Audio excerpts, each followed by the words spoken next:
So আমরা একটা নতুন সেকশনে চলে আসছি, একদম টোটালি একটা নিউ সেকশন। এবং এই সেকশনটা আসলে আমরা সিএসএস এ কন্টিনিউ করব, বাট কিছু সিএসএস এর কিছু অ্যাডভান্স জিনিসপত্র দেখব। অ্যান্ড এই স্ক্রিনটার সাথে হয়তো মোটামুটি পরিচিত আপনারা।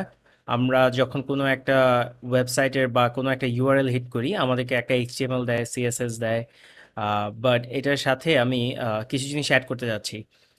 একটা জিনিস আছে, সেটা হচ্ছে ক্রিটিক্যাল রেন্ডার পাথ। আর রেন্ডার পাথটা কি, যখন আমার কোনো একটা ওয়েবসাইট রেন্ডার হয়, by the way render meaning হচ্ছে ডিসপ্লে হওয়া। সো সব কিছু কনস্ট্রাক্ট করে ডিসপ্লে হওয়া, ওটাকেই রেন্ডার বলে। সো যখন কোনো একটা রেন্ডার হয়, ওটার কিছু স্টেপস আছে। সো ওটাকে বলা হয় ক্রিটিক্যাল রেন্ডার পাথ। আমরা আসলে এই টিউটোরিয়ালটাতে আহ, এই ক্রিটিক্যাল রেন্ডার পাথটাই বুঝাবো, এবং আরো কিছু অ্যাডভান্স সিএসএস জিনিসপত্র দেখবো আমরা। সো মনে করেন আমরা আমাদের যেই পোর্টফোলিও সাইটটা বানিয়েছি, সেটা কোথাও এক জায়গায় হোস্ট করেছি কোনো একটা সার্ভারে। অ্যান্ড আমরা আমাদের ওই ইউআরএলটাতে গেছি, যে ইউআরএলটা আমরা দিয়েছি। And so for me suppose এটা www.adnansabbir.com, আমি দেওয়ার পরে সার্ভার আমাকে একটা এইচটিএমএল ফাইল রিটার্ন করলো। সো প্রথমে আমার ব্রাউজারটা এইচটিএমএল ফাইলটা কিন্তু রিড করা শুরু করবে।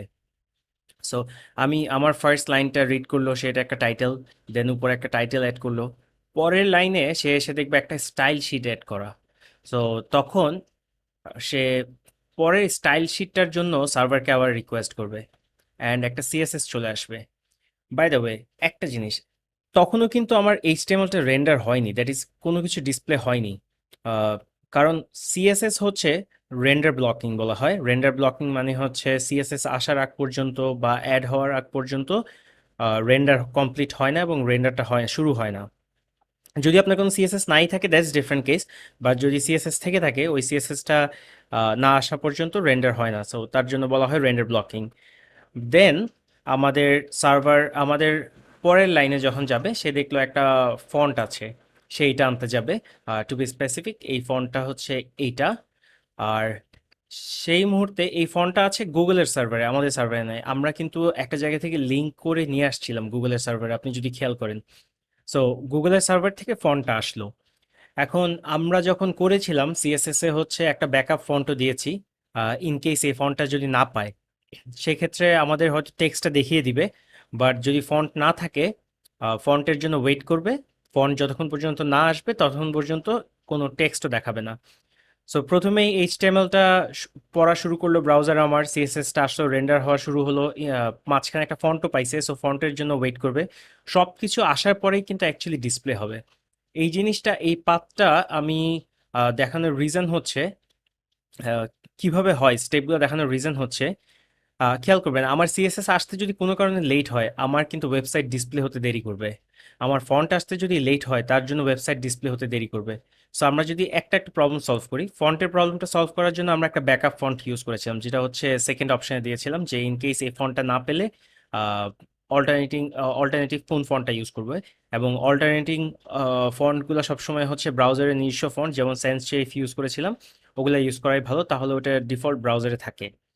দেন সিএসএস এর যে অপটিমাইজেশন করা যায় আমাদের, সেটা হচ্ছে সিএসএস এর ফাইল সাইজ কমাতে পারলে খুব ভালো হয়।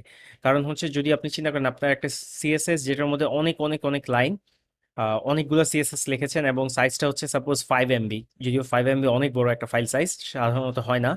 সো 5 MB একটা সাইজ সার্ভার থেকে আসতে আপনার অনেক সময় লাগছে। সো সেক্ষেত্রে কিন্তু আপনার ওয়েবসাইটটা বসে থাকবে, রেন্ডার হবে না।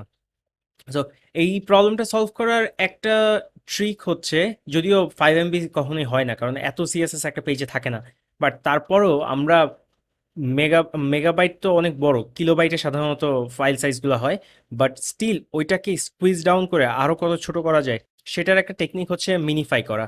মিনিফাই মানে আমি আমার যে সিএসএস গুলো লিখেছি, সিএসএস গুলোর স্পেসিং সব বাদ দিয়ে দিলে ফাইল সাইজটা একটু শ্রিঙ্ক হবে। আমি এটা একটু দেখিয়ে নিই। আমরা গুগলে যে যদি লিখি সিএসএস মিনিফাই, অনেকগুলো মিনিফায়ারই আছে, আমরা জাস্ট যে কোনো একটাতে নেই। অ্যান্ড আমাদের যেই সিএসএস ফাইলটা ছিল, সিএসএসটা নিয়ে আসি পুরোটা, এইখানে পেস্ট করি, অ্যান্ড মিনিফাই। দেখতে পারবেন সব কিন্তু একসাথে হয়ে গেছে। সো এই ফাইল সাইজটা ইউজুয়ালি অ্যাটলিস্ট কিলোবাইট না হলেও বাইট কম হবে। এবং প্রচুর অপটিমাইজ করে, অনেক ফাইল সাইজ কমায়। So network, over the network জিনিসগুলো অনেক ফাস্টার আসতে পারে। সো এটা একটা ওয়ে সিএসএস কে মিনিফাই করা যায়। এইচটিএমএল কেও মিনিফাই, এইচটিএমএল কে সাধারণত মিনিফাই করা হয় না, আর জাভা স্ক্রিপ্টকেও করা হয়।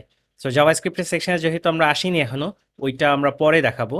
বাট এটা একটা ওয়ে যেখানে আমরা সিএসএস কে ছোট করে, ফাইল সাইজটা ছোট করে, সেম সিএসএসটাই কিন্তু জাস্ট আমার ফাইল সাইজটা ছোট হয়ে গেছে। আপনি দেখতে পাচ্ছেন এখানে স্পেসিং বা কোনো কিছু নেই। সো এটা একটা ওয়ে, এইটা একটা ওয়ে হতে পারে। আমি এইটা তো বললাম যে কেন দেখিয়েছি এটা, তাহলে আমরা আরো অপটিমাইজ জিনিসপত্র করতে পারবো। সো সিএসএস এর এখন আমরা আরো কিছু অ্যাডভান্স জিনিসপত্র দেখব এই সেকশনটাতে। আশা করি সবাই আমার সাথে থাকবেন। ধন্যবাদ।